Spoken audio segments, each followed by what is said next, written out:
Il a été changé en poule de merdasse. Elle glow. Elle glow. Il faut qu'on pète. Alors moi, il m'épate. Et on lui pèlera le son comme au bailli du Limousin.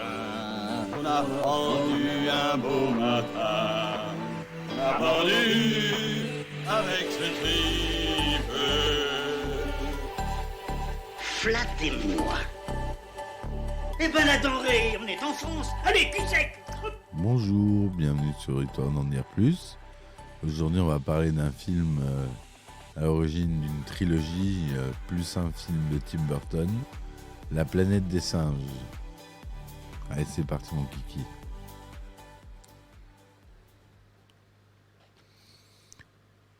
Donc La planète des singes, Planet of the Apes, est un film de science-fiction américain réalisé par Franklin Schaffner et sorti en 1968.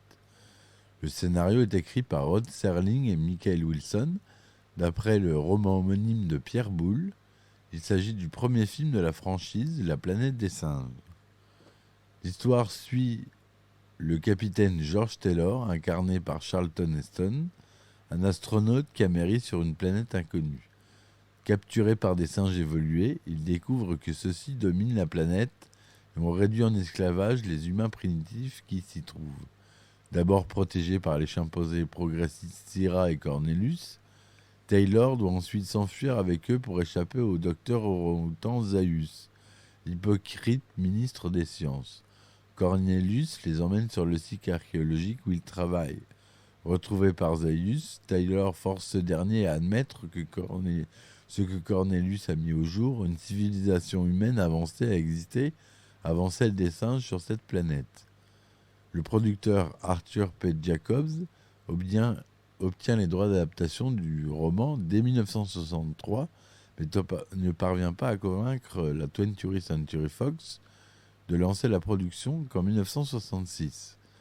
Le tournage se déroule de mai 1967 à août 1967, principalement au ranch de la Fox situé à Malibu, à l'ouest de Los Angeles, à la plage de Zuma, également située à Malibu, et dans divers lieux d'Arizona, notamment à lac Powell et à Glen Canyon. La musique du film est composée et dirigée par Jerry Goldsmith. Le film est une satire de l'intolérance et du fanatisme religieux. Il aborde de manière métaphorique le mouvement américain des droits civiques, la domination relative de l'homme sur la nature et la peur des conséquences d'un conflit nucléaire. La planète des singes se révèle un sujet commercial et critique et remporte quelques prix, notamment pour ses maquillages. En 2001, il est inscrit au registre national des enregistrements de la Bibliothèque du Congrès. Son coup de théâtre final a profondément marqué les esprits. Il sort en vidéo dès les années 70, en bobine Super 8, puis au fil des années sur de nombreux autres supports. Il engendre plusieurs produits dérivés et de nombreuses suites.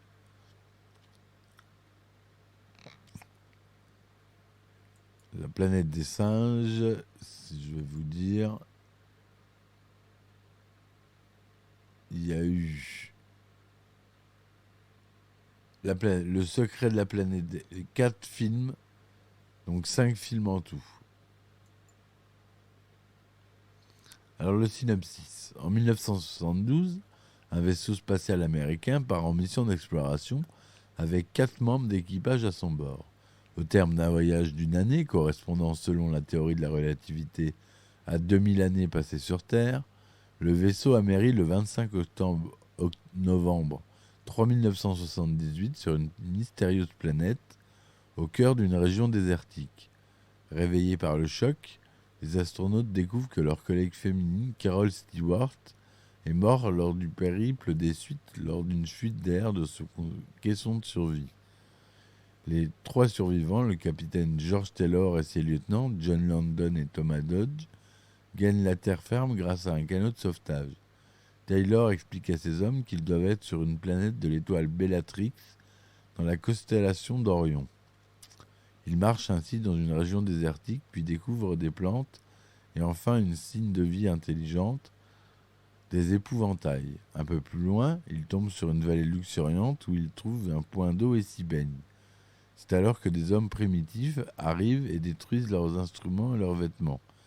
Suivant les primitifs, Taylor et ses hommes découvrent alors un champ de maïs où ils se restaurent. C'est alors qu'ils sont attaqués par des gorilles évolués, montés sur des chevaux et armés de fusils. Une chasse à l'homme s'ensuit, les gorilles tuant ou capturant sans discernement. Dodge est abattu tandis que Landon est pris dans le filet. Taylor tente de s'enfuir, mais recevant une blessure à la gorge qui le rend temporairement muet, il s'écroule et est capturé. Les blessés humains sont envoyés auprès du chirurgien Galen et du docteur Zira à l'infirmerie du laboratoire scientifique de la Cité des Singes. Soigné et mis en cage, Taylor attire l'attention de la femme chimpanzé Zira par son comportement plus civilisé que ses congénères. Le supérieur de celle-ci, le ministre de la Foi et des Sciences, l'orang-outan Zaius, est également intrigué par Taylor. Cependant, il pense, contrairement à elle, qu'il est une menace pour les singes. Zira, qui baptise Taylor Beaux Yeux, met une femme dans sa cage pour lui tenir compagnie.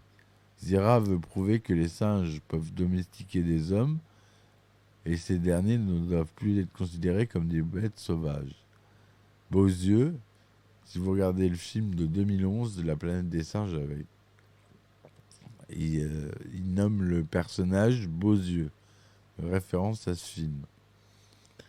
Zira veut prouver que les singes peuvent domestiquer les hommes et que ces derniers ne doivent plus être considérés comme des bêtes sauvages. Elle finit même par amener Taylor chez elle pour le présenter à son fiancé, l'archéologue chimpanzé Cornelius. L'homme leur écrit alors son histoire. Il leur dit venir d'une autre planète et avoir atterri dans l'endroit que les singes appellent la zone interdite.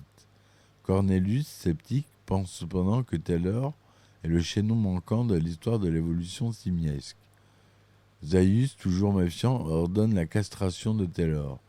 L'apprenant, celui-ci assomme Julius, le gardien du laboratoire, et s'enfuit. En traversant la ville, il découvre Dodge empaillé dans un musée. Sèmant la panique dans la ville, il est repris mais retrouve sa voix. Julius, pour se venger, le sépare de la femme qui partage sa cage et que Taylor a baptisée Nova. Taylor passe ensuite devant une commission où siègent, en plus du président de l'Académie des sciences, les orang-outans Maximus, commissaire aux affaires animales, et Zaius, qui est ministre de la science.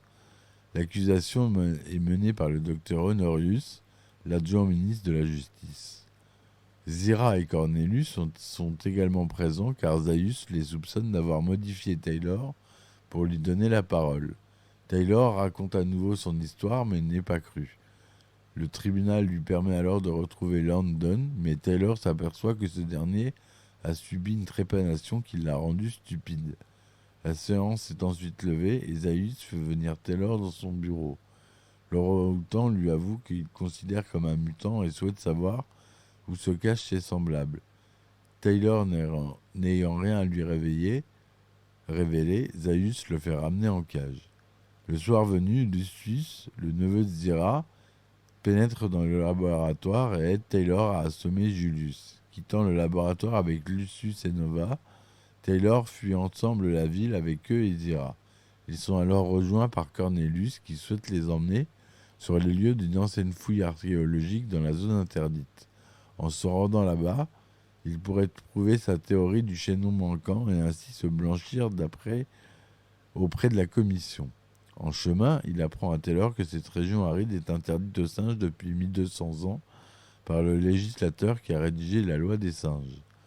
Arrivés sur la plage qui borde les lieux, ils sont rattrapés par Zaius et une troupe de gorilles. Armé d'un fusil, Taylor menace Zaius et le force à entrer dans la grotte qui renferme des objets antiques. Cornelius leur montre ses découvertes, dont une poupée humaine qui serait vieille de 2000 ans. Zaius leur révèle alors qu'il sait depuis longtemps qu'une civilisation humaine a existé avant celle des singes et que c'est elle qui est responsable de l'hérédité et de la zone interdite. Taylor décide alors de partir loin des singes avec Nova. Il se fait remettre un cheval et des munitions contre la liberté de Zaius. Après son départ,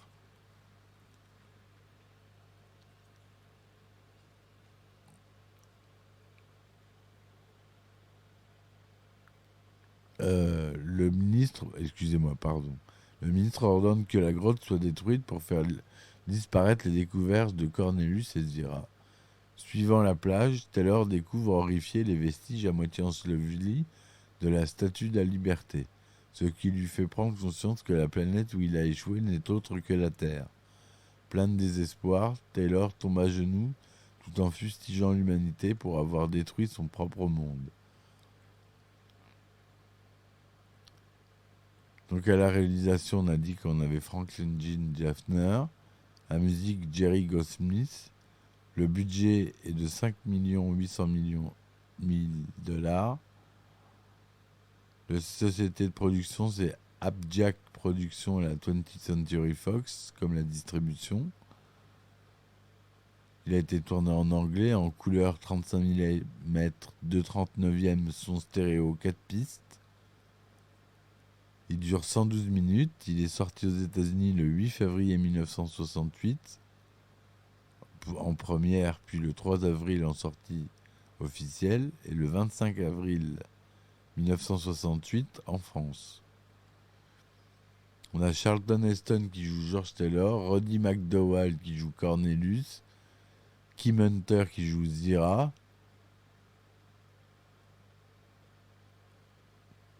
voilà pour les rôles un peu connus. En 1963, le publicitaire américain Arthur P. Jacob décide de se lancer dans la production cinématographique en fondant la société Abjack. Lorsque Jacob se trouve à Paris pour rechercher des scénarios à produire, l'agent littéraire Alain Bernheim lui propose plusieurs romans adaptés. L'un d'eux intrigue Jacob. Il s'agit de La planète de singes de Pierre Boulle. Il en achète donc immédiatement les droits d'adaptation pour le cinéma. En 1964, Jacob parvient à associer le réalisateur Black Edwards au projet, ainsi que le studio Warner Bros. Il embauche ensuite 7 artistes pour créer des dessins préparatoires, et le scénariste Ross Serling, créateur de la série télévisée La 4e dimension, de 59 à 64, il obtient ainsi un livre de plus de 130 pages d'idées et de concepts pour donner vie à leur projet. Serling entame alors l'écriture de plus d'une dizaine d'ébauches. Il rebaptise le héros du roman Ulysse en Thomas. Il mélange ensuite le roman de Pierre Boulle et le scénario d'un épisode de La 4e dimension diffusé en 1960, La flèche dans le ciel. Ce dernier raconte l'histoire d'une équipe d'astronautes qui s'écrase au milieu d'une planète inconnue et qui finissent par se retourner les uns contre les autres. Après avoir tué ses 2 derniers compagnons, l'ultime survivant découvre qu'ils étaient sur Terre depuis le début. Du livre de Boulle, Serling retient l'idée d'une civilisation anthropoïde moderne propulsant le héros du statut de celui de prisonnier des singes à celui de célébrité. Il garde aussi le fait que le héros découvre ses amis astronautes dans un zoo et qu'ils comprennent alors que le docteur Zaius veut l'éliminer pour faire disparaître toute trace d'une civilisation humaine antérieure. Serling introduit par contre le thème de la guerre froide, notamment à la fin, où il se révèle la planète des singes est en fait la Terre du futur que l'homme a ravagée lors d'une guerre nucléaire. Les ébauches de Serling restant cependant assez éloignées de la version finale du scénario. Dans son premier script, il n'y a pas d'amérissage en catastrophe du vaisseau spatial, car Thomas et ses collègues utilisent un véhicule amphibie à chenilles pour explorer la planète. Dans son deuxième script, il ajoute qu'un des membres de l'équipage succombe dans la chambre de cryogénisation et les épouvantails qui marquent la lisière de la zone interdite. Serling réintègre les éléments relatifs à la fouille archéologique présente dans le livre de Boulle, notamment la découverte de la poupée humaine. Il y rajoute cependant un débat autour de la radioactivité du site. Ce n'est que dans le deuxième script qu'il ajoute idéalement le final de la Statue de la Liberté. Cornelius est alors très peu présent et sa relation avec Zira n'est pas évoquée.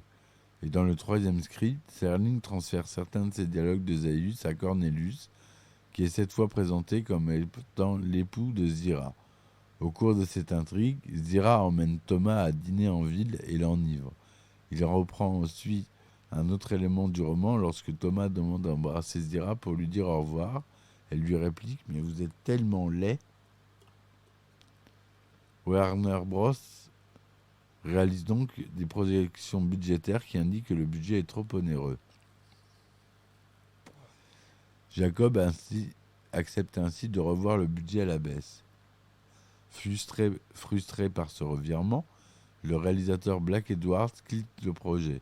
Et comme la Warner Bros. N'est liée qu'à Edwards, Jacob se retrouve alors également sans studio. Il se tourne alors vers d'autres studios, mais sans succès. À l'MGN, faute de convaincre les décideurs, il noue un partenariat avec Mort Abrahams, le producteur de la série des agents très spéciaux de 64 à 68. En juin 65, Arthur P. Jacobs se met en quête d'un acteur de premier plan pour faire parler du projet. Il contacte ainsi Marlon Brando, Burt Lancaster, Paul Newman, Rock Hudson, Jack Lemmon et Charles Denton. Seul ce dernier est intéressé. Il trouve le concept fascinant. Il propose même à Jacobs un réalisateur, Franklin Schaffner. Celui-ci a également travaillé pour la télévision et a même réalisé des documentaires sur la Maison Blanche en collaboration avec Jackie Kennedy. Il a également dirigé Heston dans le film d'aventure Les Seigneurs de la Guerre en 1965. Schaffner accepte de participer au projet même s'il est convaincu qu'il ne se fera jamais.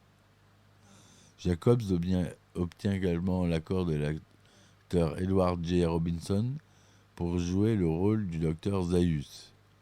Épuisé par la rédaction de plus de 30 scripts, Rod Serling quitte le projet fin 65. Il est remplacé par Charles Eastman, mais celui-ci est remercié après l'écriture de son premier script d'une trentaine de pages, faisant la part belle à des dialogues d'astronautes, utilisant un dialogue inintelligible de science-fiction. Jacob et Schaffner se tournent alors vers le scénariste Michael Wilson. Ce dernier renomme le personnage principal George Taylor et en fait un misanthrope. Il rédige une nouvelle version du scénario qui transforme l'arrivée des astronautes en un amérissage forcé et la société futuriste des singes en un état pré-industriel où les singes montent à cheval et tirent à la carabine. La version de Wilson met en scène plus d'action tout en réduisant les coûts de production. Il n'y a donc plus que 3 grands ensembles de scènes, le début avec l'encerclement des astronautes par le bataillon de singes, le milieu dans la cité et la fin sur le site des fouilles archéologiques. Début 66, Arthur P. Jacob propose le projet à Richard D. Zanuck, directeur de production à la 20th Century Fox, avec qui il produit le film musical L'extravagant Dr. Dolittle en 67. Bien que lui-même captivé par le concept, Zanuck n'est alors pas convaincu que le public prendra au sérieux que des personnages anthropoïdes doués de parole. Le producteur accepte cependant de financer un test pour aborder le concept. Ainsi, en mars 66, pour $5,000, Schaffner réalise une scène de 5 minutes avec Charlton Heston, Edward J. Robinson en Zaius, James Brolin en Cornelius et le mannequin Linda Harrison, la nouvelle compagne de Zanuck, en Zira. Le maquillage des singes sont alors réalisés par Ben Nye, le chef du département maquillage de la Fox. Le test est convaincant, mais Zanuck reste encore sceptique. À l'été 66, le film de science-fiction Le Voyage Fantastique, produit par la Fox, remporte un franc succès commercial et critique. Jacob pousse alors la Zanuck à donner son feu vert à la planète des singes en lui faisant miroiter qu'il aura un succès comparable. Zanuck finit par céder et lance la production du film.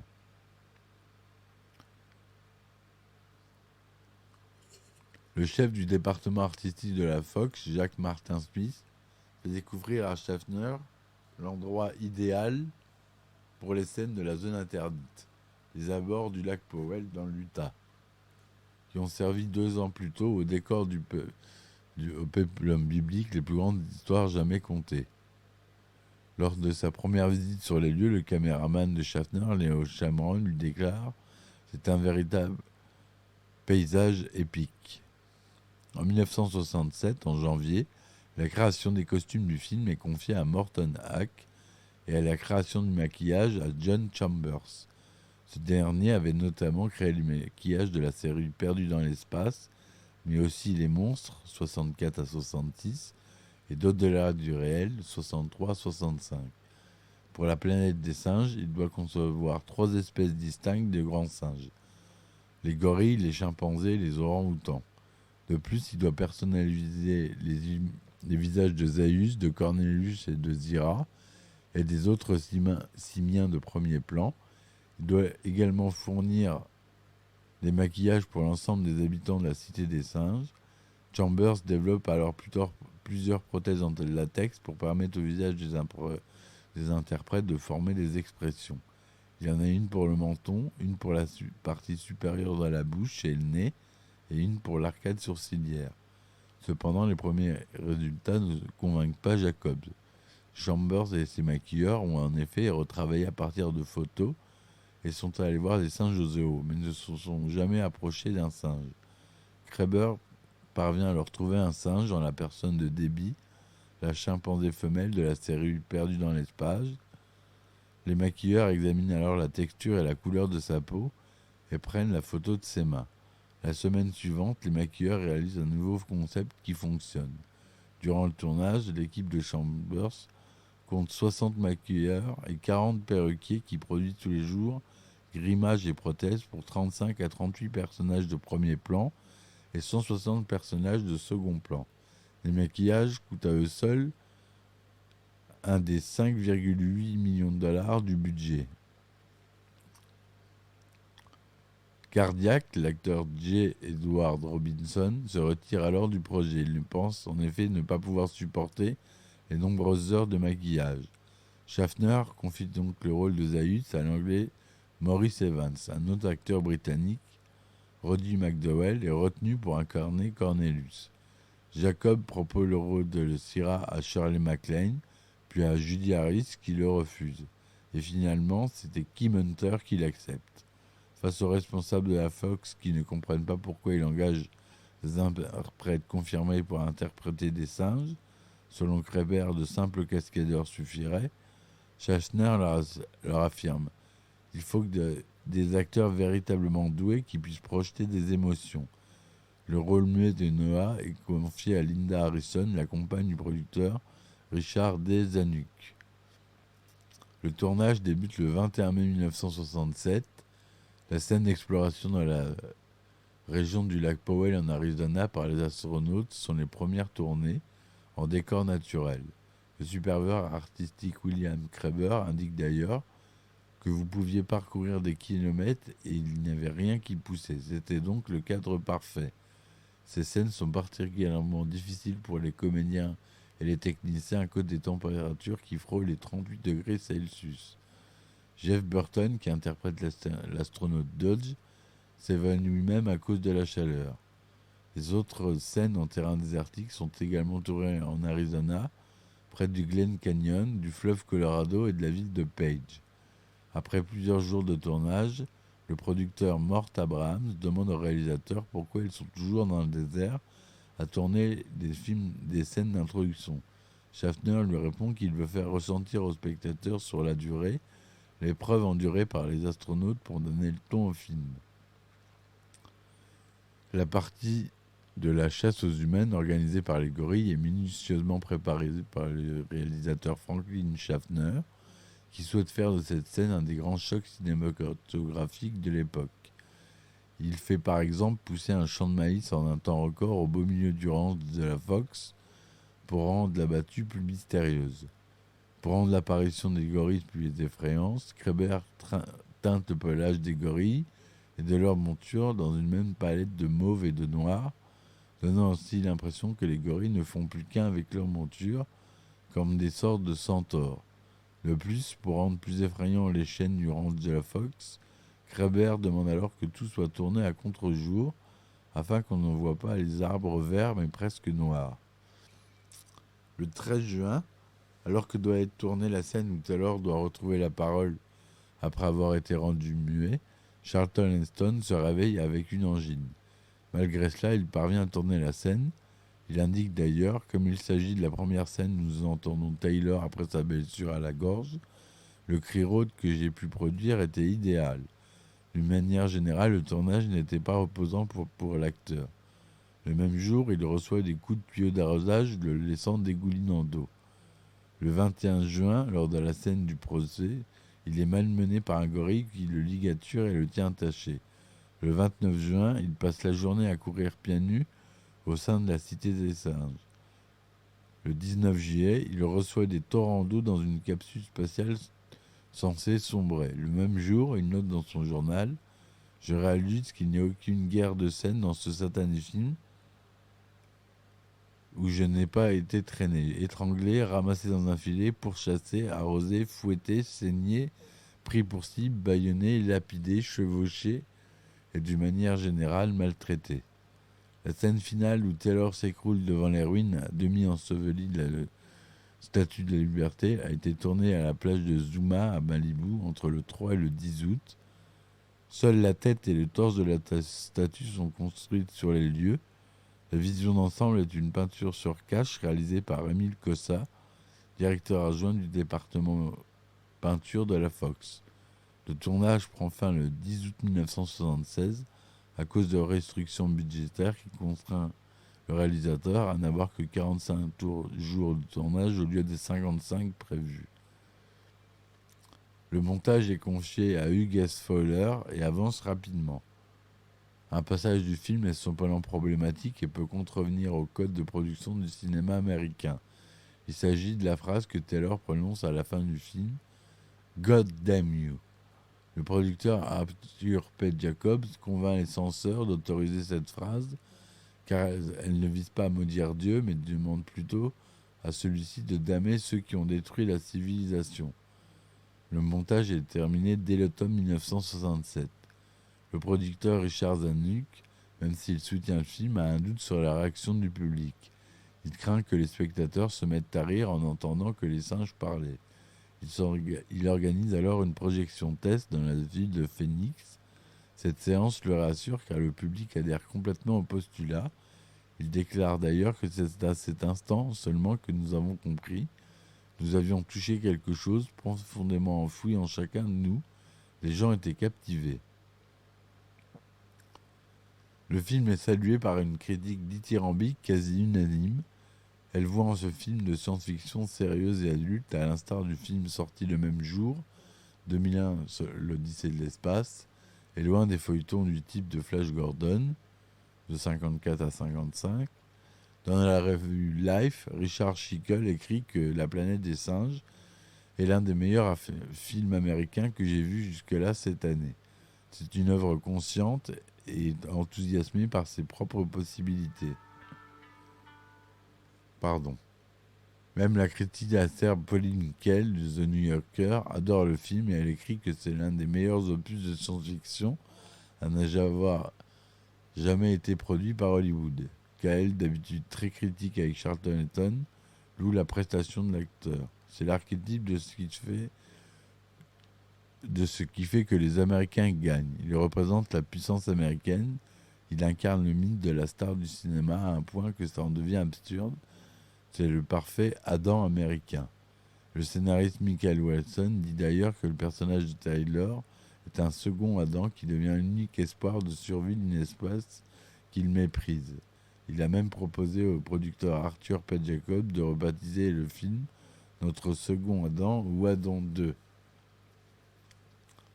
Le Planète des singes est un succès commercial avec 32 589 000 $ de recettes en Amérique du Nord pour un budget de 5 800 000 $. En France, 1 715 000 entrées. Il est loin derrière 2001, l'Odyssée de l'espace, mais devant Barbarella. Et il obtient de nombreuses récompenses. Par exemple, pour les maquillages, en 1968, elle reçoit 69 un Oscar d'honneur. Voilà. Donc, c'est ce film qui a donné la suite de cette franchise, composée de films, de livres, de séries télévisées, de bandes dessinées. Tout ça à l'origine du roman du français Pierre Boulle, La planète des singes, écrit en 1963.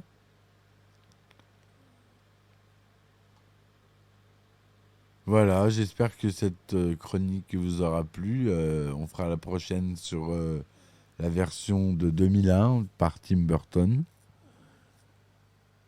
Je vous remercie de m'avoir suivi sur cette chronique un peu longue. Je vous dis à très vite. Laissez-moi des likes et des commentaires, ça me ferait plaisir. Je vous dis à très vite et à ciao ciao. Bye. Il a été changé en boule de merdasse. Elle glow. Elle glow. Il faut qu'on pète. Alors moi, il m'épate. Et on lui pèlera le son comme au bailli du Limousin. On a pendu un beau matin, on a pendu avec ce tripe. Flattez-moi. Eh ben la denrée, on est en France. Allez, cul sec. Hop.